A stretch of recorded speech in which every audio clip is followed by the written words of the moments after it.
Welcome my YouTube channel. तो दोस्तों आज के इस वीडियो में महिला आरक्षण विधेयक 2023 के बारे में जानेंगे।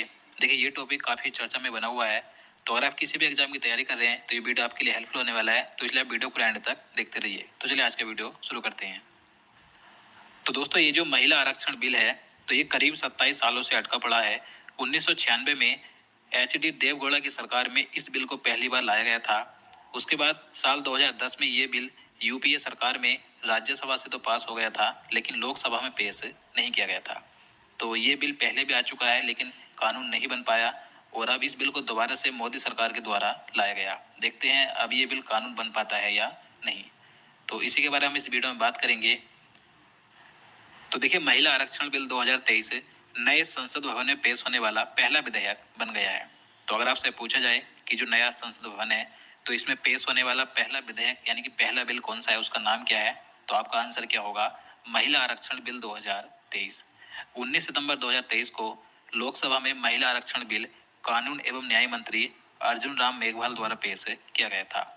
20 सितंबर 2023 को ये बिल लोकसभा से पास किया गया।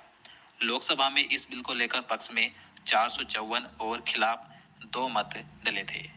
तो देखिए ये जो बिल था तो ये 19 सितंबर 2023 को लोकसभा में पेश किया गया अर्जुन राम मेघवाल के द्वारा, जो कि कानून एवं न्याय मंत्री हैं वर्तमान में भारत के। और 20 सितंबर 2023 को ये लोकसभा में पास हो गया था, यानी कि इस पर लोकसभा में 2 दिन की बहस हुई थी। और 21 सितंबर 2023 को अब ये राज्यसभा में पेश किया गया। तो इस समय जब मैं ये वीडियो अपलोड कर रहा हूँ तो अभी तक ये राज्यसभा से पास नहीं हुआ है। जैसे ही पास हो जाएगा मैं आपको बता दूंगा। इसके बाद आगे बात करें तो महिला आरक्षण बिल 2023 ये 128वां संविधान संशोधन विधेयक है, याद रखना है। और महिला आरक्षण बिल को नारी शक्ति बंधन अधिनियम नाम दिया गया। यानी कि ये जो महिला आरक्षण बिल 2023 है, अगर ये कानून बन जाता है तो इसका क्या नाम हो जाएगा? नारी शक्ति बंधन अधिनियम। याद रखना है, महत्वपूर्ण है। अब देखिए बात करें ये जो महिला आरक्षण बिल आखिरकार क्या है, इसमें क्या प्रावधान है, तो इसके बारे में बात करें तो देखिए इस विधेयक में लोकसभा और विधानसभाओं में महिलाओं के लिए 33% आरक्षण देने का प्रावधान किया गया है। यानी कि अगर ये बिल कानून बन जाता है तो लोकसभा और विधानसभाओं की 1/3 सीटें महिलाओं के लिए रिजर्व हो जाएंगी। लोकसभा में इस समय वर्तमान में अभी 543 सीटें हैं। अगर ये कानून बन जाता है तो लोकसभा की इन 543 सीटों में से 33% यानी कि 181 सीटें महिलाओं के लिए रिजर्व होंगी। इसी तरह से विधानसभाओं में भी जितनी सीटें होंगी उसकी 33% सीटें महिलाओं के लिए रिजर्व रहेंगी। तो देखिए इस बिल से महिलाओं को आरक्षण सिर्फ लोकसभा और विधानसभाओं में मिलेगा। राज्यसभा और विधान परिषद में महिलाओं को आरक्षण नहीं दिया जाएगा। यानी कि ये जो महिला आरक्षण बिल 2023 है तो इसमें जो महिलाओं को आरक्षण दिया जाएगा 33% का, तो ये सिर्फ लोकसभा और विधानसभाओं के लिए है, राज्यसभा और विधान परिषद के लिए नहीं है। तो याद रखना है। इसके बाद देखिए आगे बात करें। अब देखिए बात करें लोकसभा में महिलाओं को ये जो आरक्षण दिया जाएगा तो ये किस प्रकार से मिलेगा? तो जो SC यानी कि अनुसूचित जाति और ST यानी कि अनुसूचित जनजाति, तो SC और ST महिलाओं को आरक्षण के अंदर ही दिया जाएगा। यानी कि पहले से ही लोकसभा और विधानसभाओं में SC और ST वर्ग के लिए सीटें आरक्षित हैं।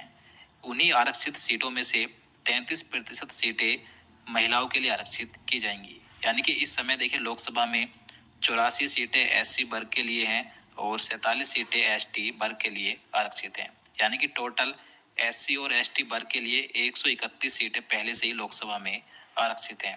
अगर ये बिल कानून बन जाता है तो जो SC के लिए 84 सीटें हैं तो इनका 33% यानी कि 28 सीटें SC महिलाओं के लिए रिजर्व हो जाएंगी। और इसी तरीके से जो ST वर्ग के लिए 47 सीटें हैं तो इन 47 सीटों का 33% यानी कि लगभग 16 ST महिलाओं के लिए ये सीटें रिजर्व हो जाएंगी। यानी कि कानून बनने के बाद ST और SC महिलाओं के लिए टोटल 44 सीटें आरक्षित हो जाएंगी 33% का आरक्षण देने के बाद। तो याद रखना है। एक बार मैं आपको यहाँ से फिर से बता दूं, देखिए बिल के तहत महिलाओं को लोकसभा और विधानसभाओं में 33% आरक्षण देने की बात कही गई है। तो अगर ये बिल कानून बन जाता है तो लोकसभा में क्या होगा इसके बारे में बात करें तो लोकसभा में वर्तमान सीटों की संख्या है 543। अगर ये कानून बन जाता है तो इन 543 का 33% यानी कि 1/3 महिलाओं को आरक्षण दिया जाएगा। तो 1/3 यानी कि 33% कितना हो जाएगा? लोकसभा में 181। तो लोकसभा में कुल महिलाओं के लिए सीटों की संख्या कितनी हो जाएगी? 181 सीटें महिलाओं को दी जाएंगी। टोटल संख्या है लोकसभा में 543। और मैं आपको पहले ही बता चुका हूँ जो 131 हैं ये एससी और एसटी के लिए पहले से ही आरक्षित हैं लोकसभा में। तो 543 में से 131 अगर निकालेंगे तो 412 बचेगा। और ये जो एससी और एसटी को 131 सीटें पहले से आरक्षित की गई हैं, तो इनका जो 33% महिलाओं को आरक्षण दिया जाएगा। तो एससी और एसटी के लिए 44 महिलाएं होंगी। और जबकि जो बची हुई 412 सीटें हैं तो इनका जो 33% आरक्षण दिया जाएगा महिलाओं को, तो कितना आएगा? 137। तो बची हुई 137 सीटों पर किसी भी जाति की महिला, चाहे वो जनरल की हो या ओबीसी की, तो वो चुनाव लड़ सकती है। तो इस प्रकार से सीटों को बांटा जाएगा, तो याद रखना है। इसके बारे में आगे बात करें तो जो महिला आरक्षण बिल 2023 है, तो अगर ये कानून बन जाता है तो ये कब लागू किया जाएगा? तो इसे लागू होने में काफ़ी समय लग सकता है, क्योंकि सबसे पहले जनगणना होगी, उसके बाद परिसीमन होगा, तब ये कानून लागू किया जाएगा। यानी कि जो 2024 के लोकसभा चुनाव होने वाले हैं, तो इन चुनावों में महिलाओं को फायदा नहीं मिलेगा, यानी कि आरक्षण नहीं मिल पाएगा। देखिए जो परिसीमन है ये कब होगा? तो जब तक जनगणना नहीं हो जाती तब तक परिसीमन भी नहीं होगा, क्योंकि अभी तक 2021 की जनगणना नहीं हुई है। 2021 के लोकसभा चुनाव के बाद जनगणना होने की संभावना है और संविधान के तहत 2026 तक परिसीमन पर भी रोक लगी हुई है। तो 2021 की जनगणना के बाद ही अब लोकसभा सीटों का परिसीमन किया जाएगा। यानी कि जो 2024 में अब लोकसभा चुनाव होंगे, तो इन लोकसभा चुनावों में महिलाओं को इस आरक्षण बिल का फायदा नहीं मिल पाएगा। इसके बाद जो अगले लोकसभा चुनाव होंगे 2029 में या 2034 में, तो इन चुनावों में ही महिलाओं को आरक्षण का फायदा मिलेगा। देखिए परिसीमन में लोकसभा और विधानसभा क्षेत्रों की जनसंख्या के आंकड़ों के आधार पर सीमाएं तय की जाती है और सीटों का बंटवारा किया जाता है, यानी सीटों का परिसीमन किया जाता है। इससे पहला जो परिसीमन था, यानी पिछला देशव्यापी जो परिसीमन था, ये 2002 में हुआ था और इसे 2008 में लागू किया गया था। देखिए बात करें अगर ये कानून बनता है महिला आरक्षण बिल, तो इसे कानून बनाने के लिए क्या राज्यों की मंजूरी लेनी होगी या नहीं? तो सब भारतीय संविधान का अनुच्छेद 368 कहता है कि अगर केंद्र सरकार के कानून से राज्यों के अधिकारों पर कोई अगर प्रभाव पड़ता है, तो ऐसे मामलों में कानून बनाने के लिए कम से कम 50% विधानसभाओं की मंजूरी लेनी होगी। यानी कि अगर केंद्र सरकार को ये कानून देश भर में लागू करना है, तो कम से कम 14 राज्यों की विधानसभाओं से इसे पास कराना होगा, तभी कानून बन पाएगा। इसके बाद देखिए बात करें तो महिला आरक्षण बिल लागू हो जाने के बाद यह केवल 15 साल के लिए वैध होगा। यानी कि अगर ये कानून बन जाता है तो ये लागू होने से 15 साल के लिए इसकी समय सीमा रहेगी। अगर इसकी समय सीमा बढ़ानी है तो संसद के द्वारा इसे आगे बढ़ाया जा सकता है। देखिए वर्तमान में जो 17वीं लोकसभा है, तो 17वीं लोकसभा में वर्तमान में महिला राजनेताओं की संख्या अब तक की सबसे अधिक है, जो कि 78 है, यानी कि लगभग 14.36% रही। वर्तमान में उपचुनाव सहित लोकसभा में महिला सांसदों की संख्या है 42। तो याद रखना है। तो इसी को बढ़ावा देने के लिए, यानी कि महिलाओं को राजनीति में बढ़ावा देने के लिए ये महिला आरक्षण बिल लागू किया जा रहा है, तो याद रखना है। अब इसके बाद देखिए आगे प्रश्न की बात करें तो यहाँ पर क्वेश्चन है, नए संसद भवन में पेश होने वाला पहला बिल कौन सा बना है? तो मैं आपको बता चुका हूँ कि जो नया संसद भवन है इसमें पेश होने वाला पहला विधेयक यानी कि पहला बिल कौन सा है? तो महिला आरक्षण बिल 2023, जिसे कहा गया है नारी शक्ति बंधन अधिनियम 2023। तो आंसर भी होगा। अगला प्रश्न है,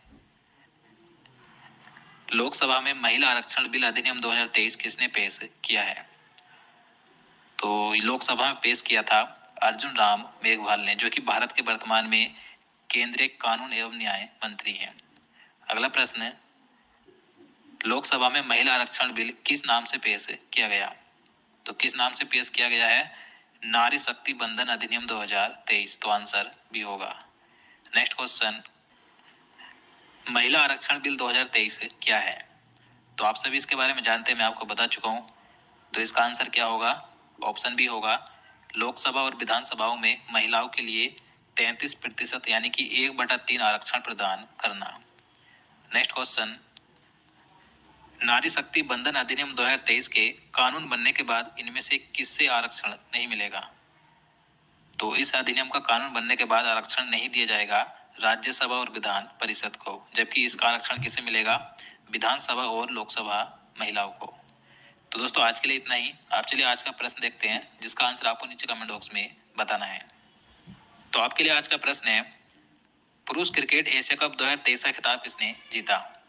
तो इसका आंसर आपको नीचे कमेंट बॉक्स में बताना है।